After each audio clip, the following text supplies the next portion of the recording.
Maglalabas na ang Department of Transportation ng special beep cards para sa mga estudyante.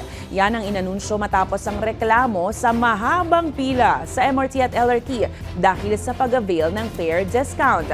Binalaan naman ng DOTR ang mga sindikatong sangkot sa pagho-hoard ng beep cards. Ang balitang A to Z ni Naomi Almojano.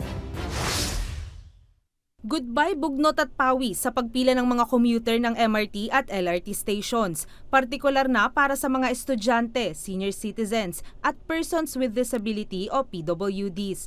Sa Setyembre, ilulunsad na ng Department of Transportation ang discounted beep cards na exclusive para sa kanila. Kung ikaw ay estudyante, starting September, pupunta ka sa kahit anong station in September, papakita mo ang iyong ID at right then and there, ipiprint ang iyong student beep card in every station sa MRT 3, LRT 1, and LRT 2. Sa special beep cards, automatic na ang 50% student discount, bagay na ikinatuwa ng mga estudyante. Malaking tipid po siya kasi bukod po sa students only po siya. Yung sa bayad po sa pamasahe, mas mabilis po yung pila kasi hindi na po need mag-fill out po ng form para po mapatunayan na student ka po for this year po. Mas okay siya kasi since yung mga student po is medyo pagka mga malilate na, kailangan po magmadali. Pero paalala ng DOTR, I-renew mo lang yan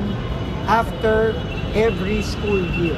Kailangan mong bumalik at kailangan mong ipakita ulit yung iyong valid student ID for the next year para makakuha ka ulit ng panibagong student beep card. hassle-free rin sa mga estudyante at maging senior citizen, gayon din ng PWDs, na hindi na nila kailangan pang mag-fill out ng form para lang mabigyan ng discount sa pasahe. Samantala, nagbabala ang ahensya sa mga sindikatong nagho-hoard ng beep cards at ibinibenta ito sa mas mahal na presyo. Yung mga binabayaran nilang mga kababayan natin sa ilalim ng mga stasyon, mahuhuli na kayo. Pag nahuli kayo, kulong kayo.